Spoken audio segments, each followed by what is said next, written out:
Bonjour, bienvenue de nouveau sur mon site et en ligne concernant l'apprentissage de la basse, mais aussi particulièrement la contrebasse et surtout de la guitare, puisque je suis guitariste au départ.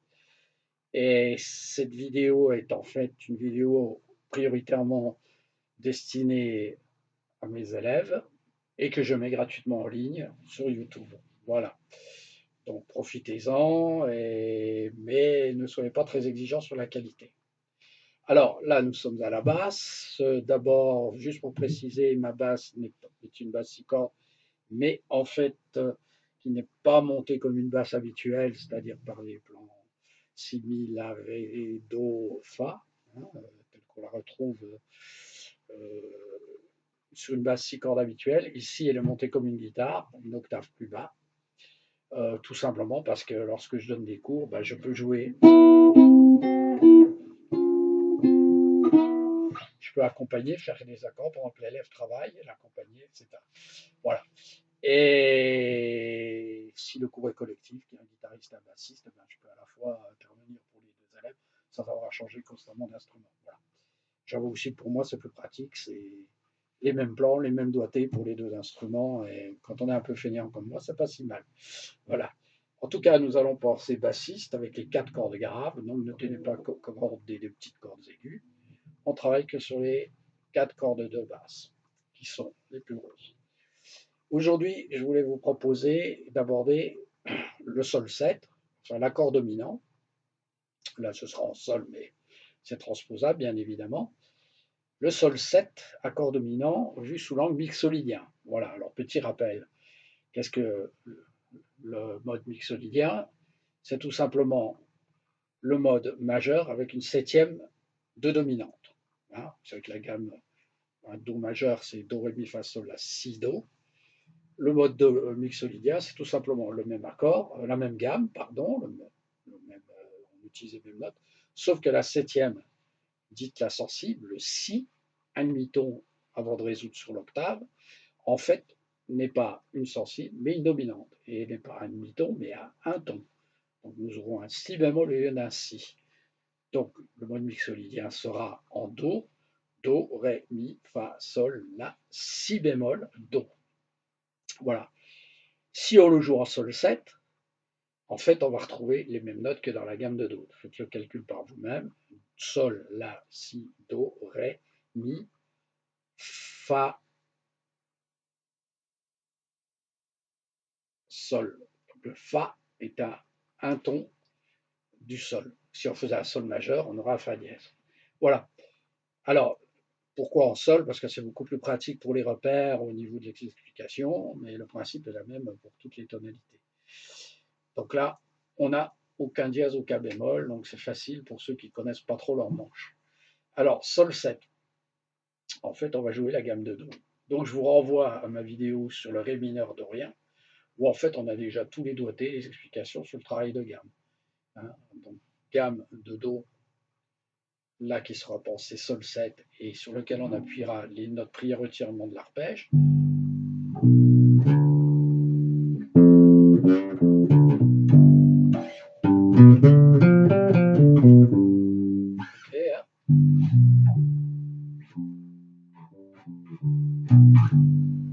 peut voir toutes les formules possibles. Voilà, donc s'appuie essentiellement sur ces notes. Développez vos gammes et vos arpèges dans la gamme de Do telle qu'on l'a vu. C'est-à-dire qu'on aura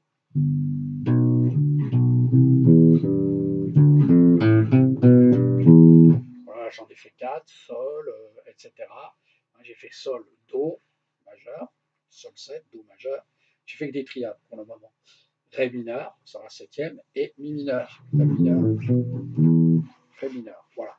Donc, il faut travailler notre gamme par 3, par 4, par 3, par 3.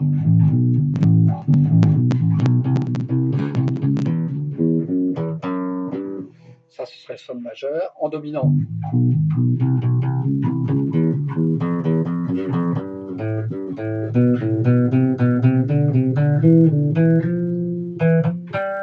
Vous voyez, hein, Fa et pas Fa dièse. Voilà.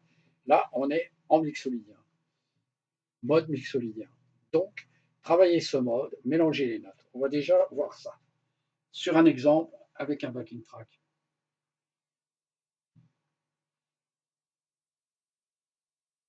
Si vous voulez bien y aller, je mets en pause.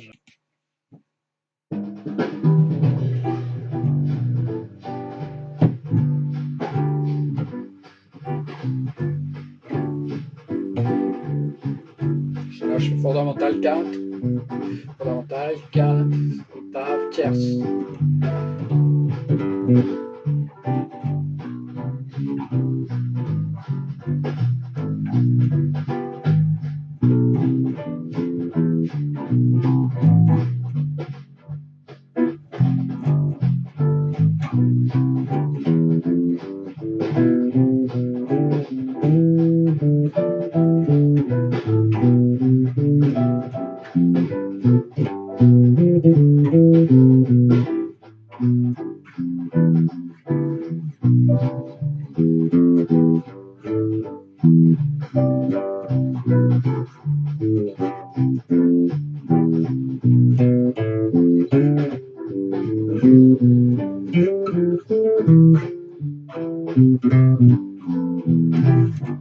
Voilà, vous voyez, je l'ai joué. Alors, je l'ai joué en essayant de vraiment d'utiliser les. Vous voyez ce plan par 3 qui marche très très bien.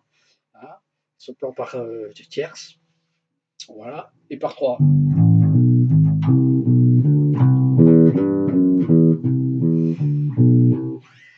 par 3, par tierce, c'est quelque chose qui marche très bien parce qu'on a le numéro 3 et son mouvement ternaire bien. Ça marche pas mal. Par 4, c'est possible.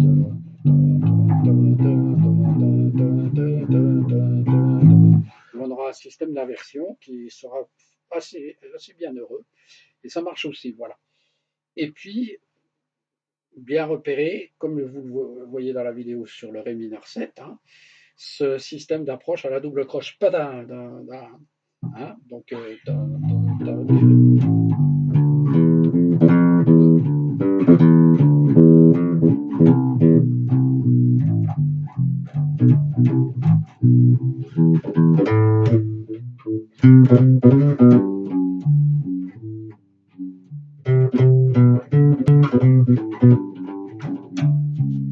voilà, vous voyez, ce genre de phrase qui sera énormément utilisé dans vos chorus. Vous voyez, vous aurez vraiment dans vos chorus, vous aurez vraiment ce genre de phrase.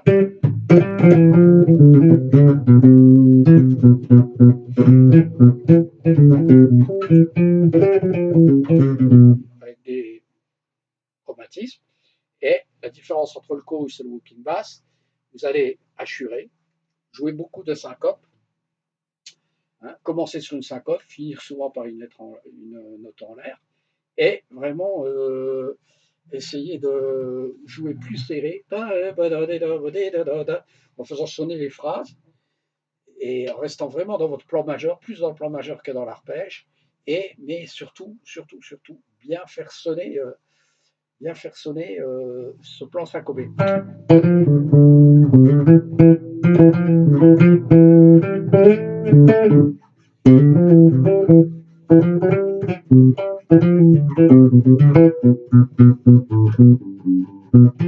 Là, j'ai fait les triolets.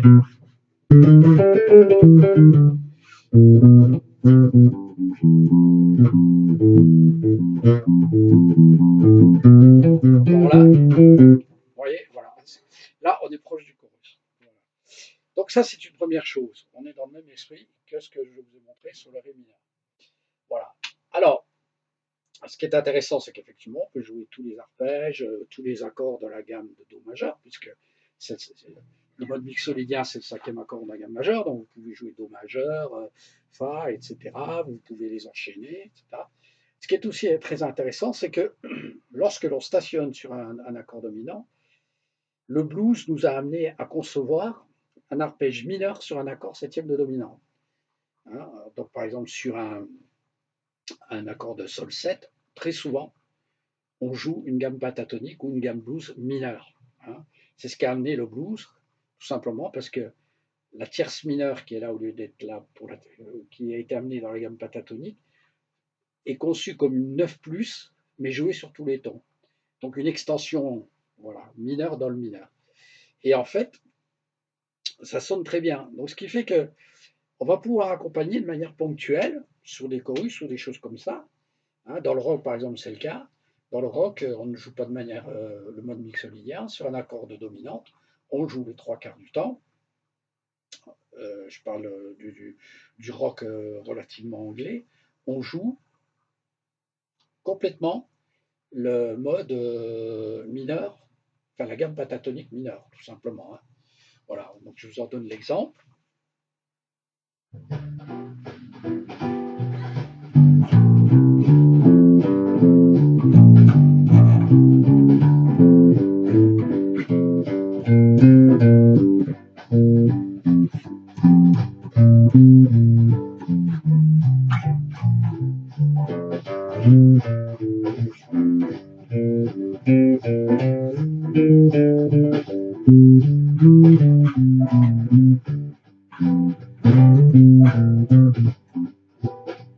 Blues. On peut jouer les blancs blues.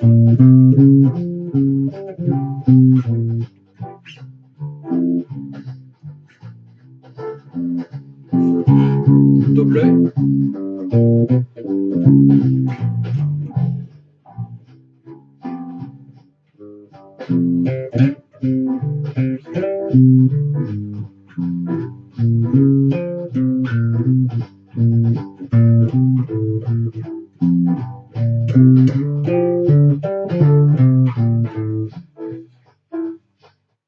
Et donc, par voie de conséquence, on va pouvoir jouer aussi le mode mineur, dorien, sur le ré mineur, qui va être.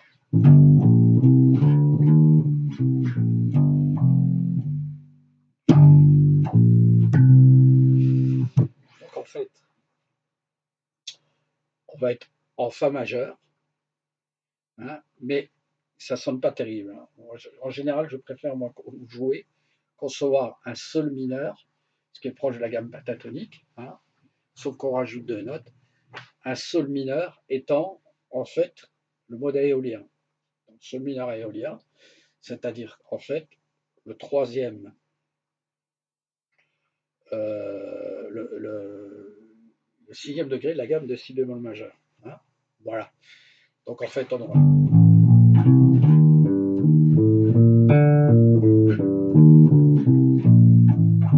Voilà, c'est tout à fait possible de jouer ça aussi sur le jazz. On le joue, on verra après on verra comment on peut déterminer tout ça.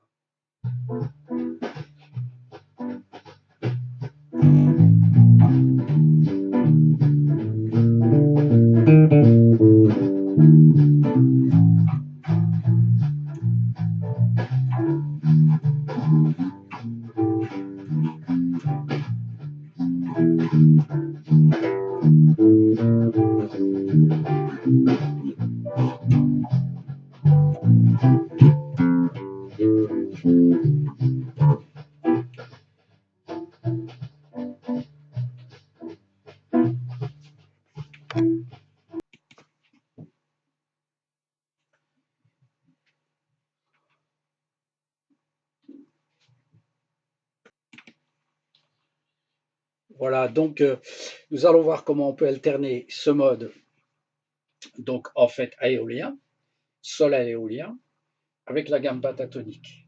Et on va raccrocher plus tard, après, avec le sol mixolydien.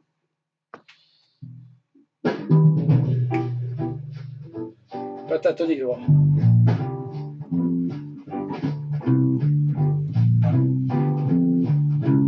Blues.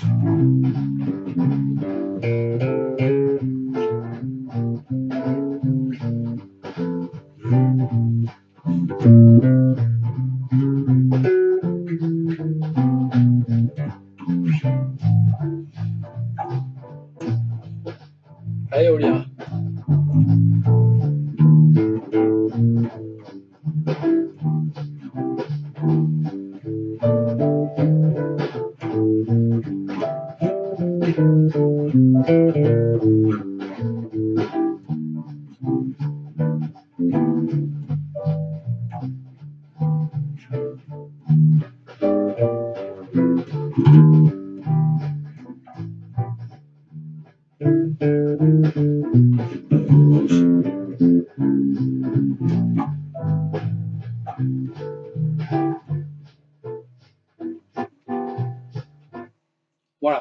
Si je veux rajouter mon mode mixolydien d'origine qui sonne là, hein, vous entendez, on va passer vraiment majeur. Le 2. Alors on passe là. Cette tierce majeure est essentielle. Donc ça, il va falloir bien choisir. Soit on est dans un blues vraiment très traditionnel, et là, il ne faudra pas trop sortir du mode mixolydien, des arpèges et du mode mixolydien, enfin d'un blues très jazz, très standard. Si on est dans du rock blues à ce moment-là, et qui est ternaire ou pas ternaire, on joue soit l'un, soit l'autre. Ça dépend de l'esprit du morceau, bien écouter. Très souvent, dans les morceaux, Clapton, des choses comme ça, vraiment la pop musique, par exemple, en général, on joue le mode pentatonique et un peu blues, voilà. Et lorsqu'on va jouer fusion, là, on va pouvoir mélanger facilement les deux, quoi. Ou dans un chorus, dans un blues un peu plus ouvert, hein. Bon, dans le fusion, par exemple, Robin Ford, par exemple, qui est très blues, on va jouer pentatonique mineur, souvent mineur avec une sixte, et puis on jouera aussi le mixolydien. Voilà.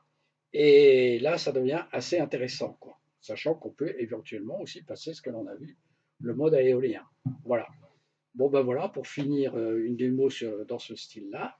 Et puis, eh ben, à vous de voir comment vous pouvez travailler ça, comment vous pouvez le faire sonner.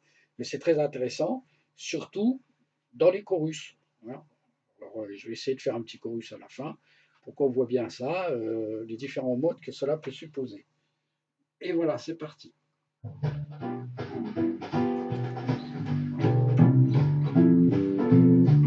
Mixolydien.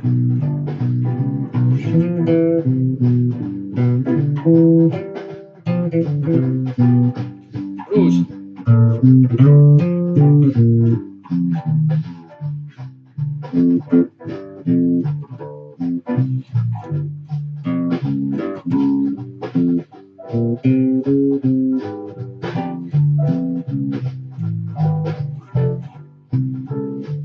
Avec des chromatismes.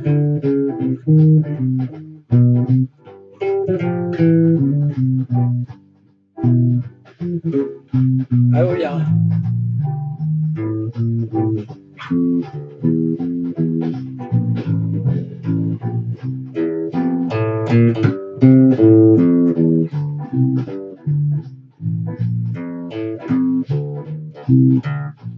On vient mixolydien. Vous voyez que ça rassure l'harmonie.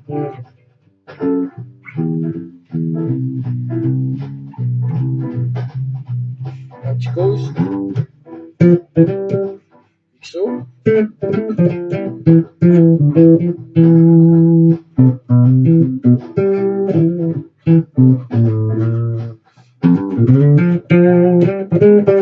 Penta. Blues.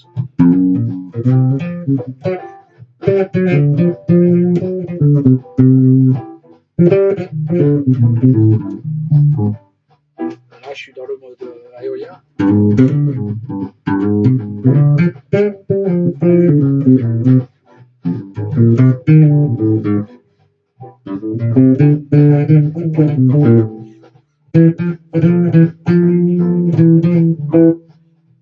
Je suis revenu sur un mode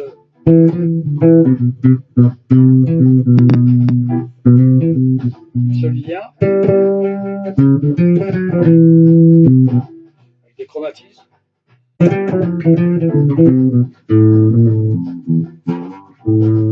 Des arpèges maintenant.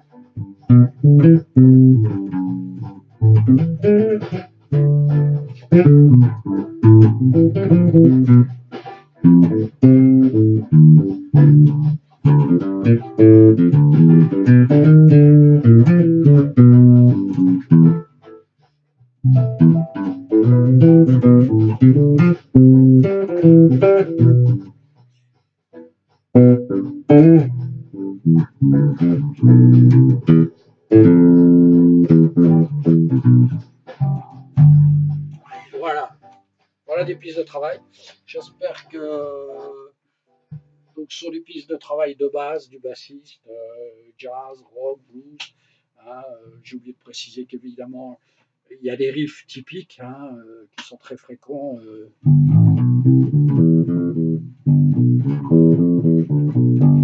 lequel on introduit sur l'arpège dominant la sixte. Bon.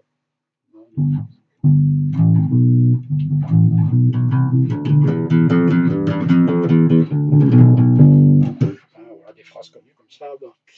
Et à l'opposé, il y a encore une ouverture harmonique, des ouvertures harmoniques qui sont beaucoup plus conséquentes, que l'on verra éventuellement dans d'autres chapitres, qui sont déjà abordés pour ce qui concerne la guitare dans mes tutoriels. C'est passer par des modes différents que celui du mode diatonique. C'est tout simplement jouer les modes mineurs pentatsis, évidemment, qui sont issus de la gamme mineure mélodique. Hein, donc on aura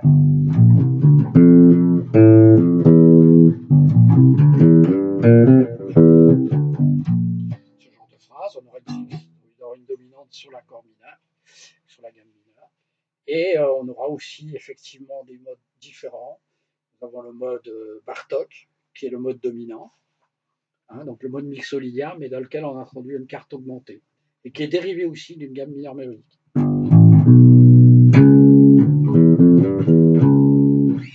On entend mieux ici.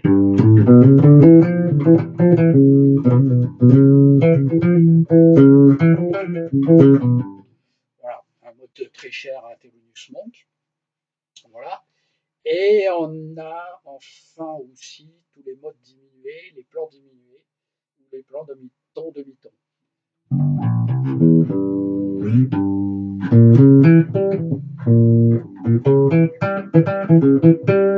Là, on a le plan. On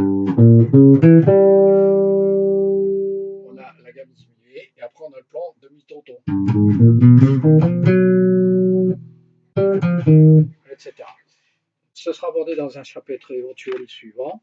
En tout cas, je vous souhaite bon courage et à bientôt. Merci.